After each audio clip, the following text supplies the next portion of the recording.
Karena kedua-duanya Islam dan Kristen berpendapat mati atau menewaskan orang, mati atau mematikan itu syahid. Semua pihak. Kristen juga berpikir begitu. Kalau saya bunuh orang Islam, saya syahid. Kalau saya mati pun saya syahid.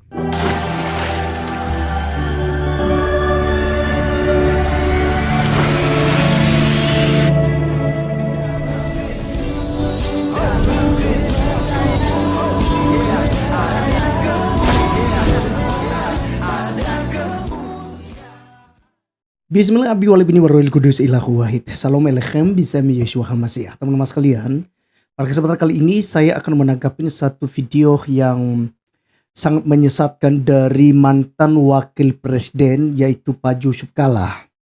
Di mana kita melihat orang ini teman-teman sekalian ya sangat pandai gitu ya untuk bersandiwara. Dan juga ada beberapa kasus yang sedang ini diungkap saat ini yang lagi viral juga. Soalkan gitu ya. Ijazah Pak Presiden Jokowi, dan saat ini ya mudah-mudahan lah bisa terungkap mana yang benar. Dan kali ini teman-teman sekalian, dia ceramah di salah satu masjid di UGM ya, di salah satu kampus, dan ini pastinya orang-orang akademisi yang kemudian mendengarkan ceramah beliau.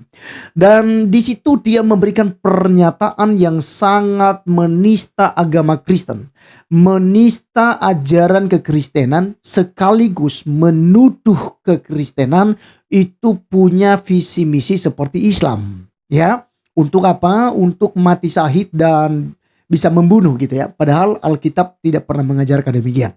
Nah kawan-kawan, saya berharap bahwa ada tokoh agama Kristen yang kemudian berkomentar di sini, terutama dari PGI, itu harus teman-teman ya keras untuk menegur, jangan sampai dibiarkan orang-orang semacam itu untuk menafsirkan Alkitab dan juga ajaran kekristenan itu sendiri. Ini sangat menyesatkan.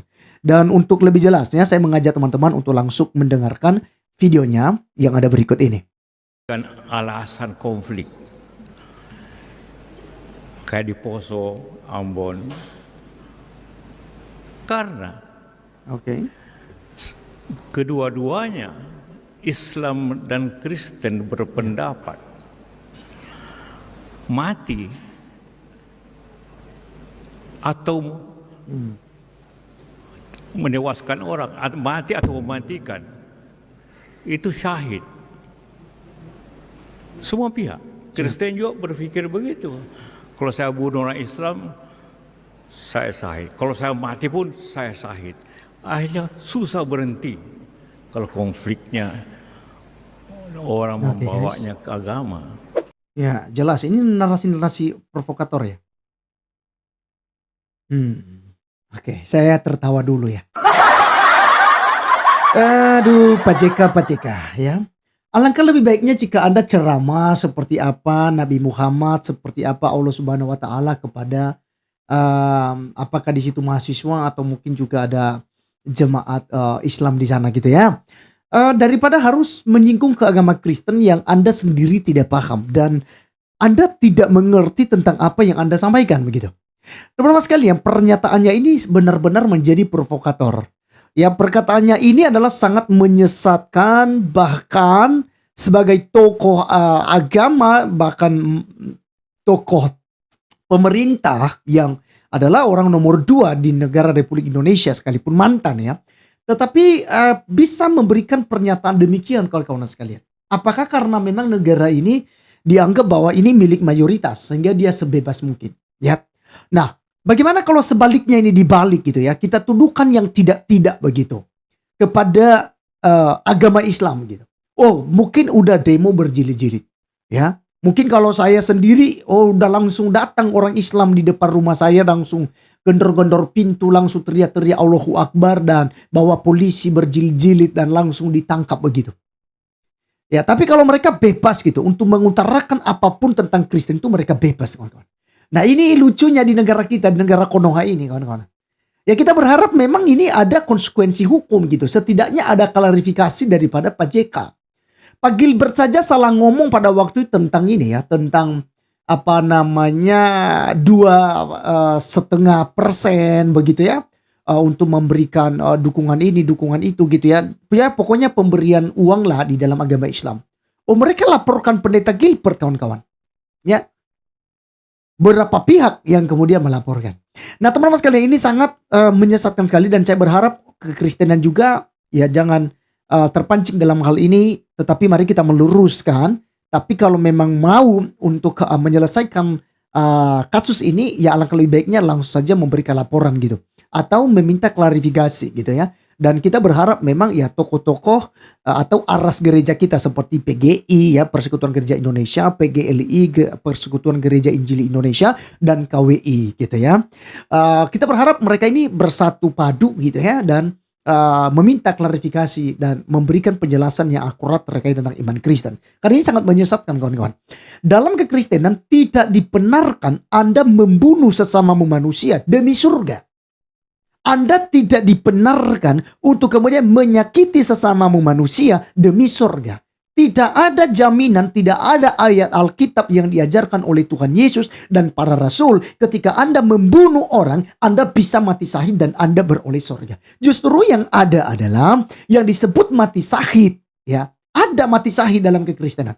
Ya, yang disebut mati syahid dalam kekristenan tidak sama seperti di dalam Islam. Dalam kekristenan, syahid itu adalah karena dia mempertahankan imannya dan serangan paksaan untuk menyangkal imannya. Dikatakan bahwa kamu harus menolak Yesus. Kalau kamu tetap pertahankan Yesus, kamu akan ditembak, kamu akan dibunuh, kamu akan digorok, dan lain-lain. Dan yang menggoroknya teriak-teriak Allahu Akbar.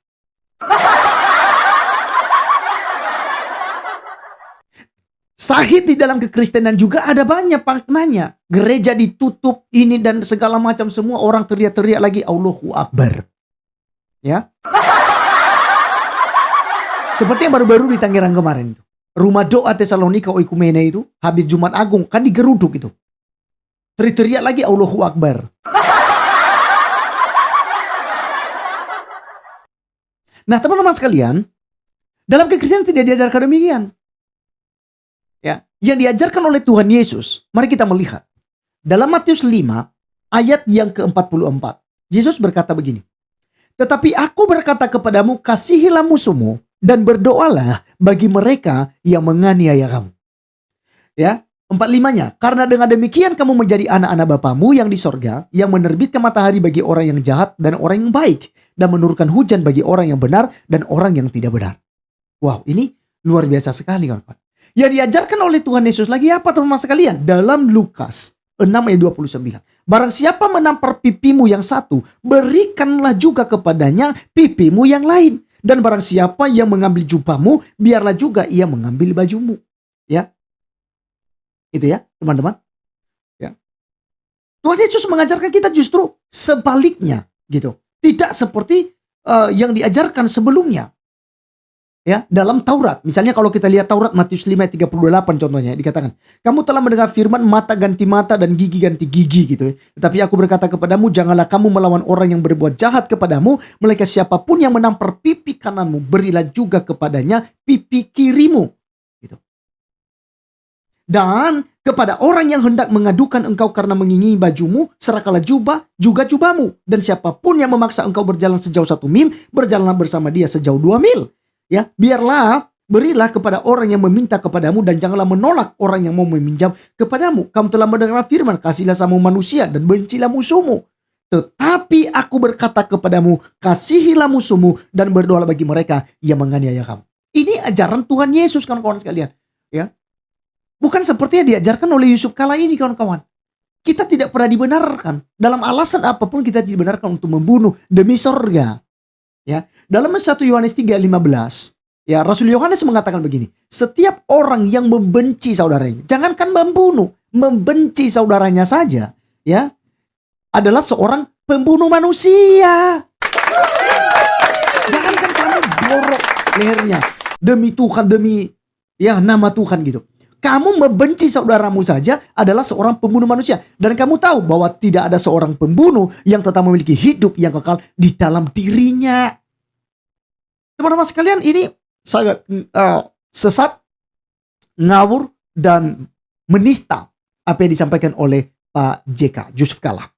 Teman-teman sekalian, justru sebaliknya yang akan terjadi. Tuhan Yesus berulang kali mengajarkan kita hal-hal untuk merendahkan diri.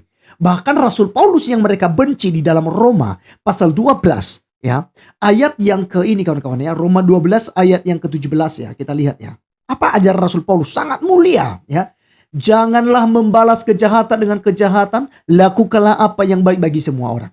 Sedapat-dapatnya kalau hal itu bergantung padamu, hiduplah dalam perdamaian dengan semua orang. Saudara-saudaraku yang kekasih, janganlah kamu sendiri menuntut pembalasan, tetapi berilah tempat kepada murka Allah, sebab ada tertulis, pembalasan itu adalah hakku, akulah yang akan menuntut pembalasan, firman Tuhan. Tetapi jika seterumu lapar, berilah ia makan, jika ia haus, berilah dia minum. Dengan berbuat demikian kamu menumpukan bara api di atas kepalanya. Janganlah kamu kalah terhadap kejahatan, tetapi kalahkanlah kejahatan dengan kebaikan. Wow, luar biasa. Rasul Paulus yang mereka hina-hina pun, Rasul Paulus yang mereka rendahkan pun, yang mereka tuduh, yang merubah-rubah ajaran Yesus pun masih tetap sinkron dengan apa yang diajarkan oleh Tuhan Yesus, kawan-kawan sekalian. Ya, jadi sekali lagi tidak ada ajaran dalam kekristenan untuk boleh membunuh Islam, karena di pikiran orang Kristen juga berpikir demikian. Kalau dia membunuh Islam, dia mati syahid untuk masuk surga. Tidak pernah diajarkan di dalam kekristenan demikian. Kalau Yusuf Kala bisa menunjukkan ayatnya, hari ini juga pun saya akan tinggalkan kekristenan. Sekali lagi, saya sebagai tokoh agama, sebagai pemimpin rohani akan tinggalkan kekristenan jika ya Pak Yusuf Kala bisa menunjukkan ayat Alkitab yang mengatakan bahwa Yesus Kristus pernah menyuruh untuk membunuh agama Islam, membunuh orang yang tidak Kristen supaya bisa memperoleh surga. Itu tidak pernah ada. Jadi jangan ada-ada. Ya, sekali lagi kawan-kawan sekalian, ini sangat menista ajaran kekristenan itu sendiri. Ya, kita hanya berdoa supaya Yusuf Kala ini bertobat, kawan-kawan. Dan jika memang ada juga seperti yang saya katakan tadi, PGI, PGLI, KWI boleh ya lebih tegas dalam hal ini sehingga ajaran kekristenan tidak diobok-obok oleh mereka. Berikan laporan kepada pihak kepolisian supaya ada klarifikasi. Kita tidak meminta dia dipenjarakan, tapi setidaknya pemerintah mengambil alih di sini dan dia bisa memberikan klarifikasi kepada kita. Kalau kita hanya bicara demikian kan seperti ini, kita counter, itu tidak akan cukup. Tapi ketika sudah dilaporkan misalnya, maka ada klarifikasi yang akan disampaikan oleh Yusuf Kala. Dan tetap kita akan mengampuni karena kita diajarkan ampunilah orang yang bersalah kepada kamu. Terima kasih teman-teman sekalian. Sekian video kali ini dan sampai ketemu di video berikutnya. Salam.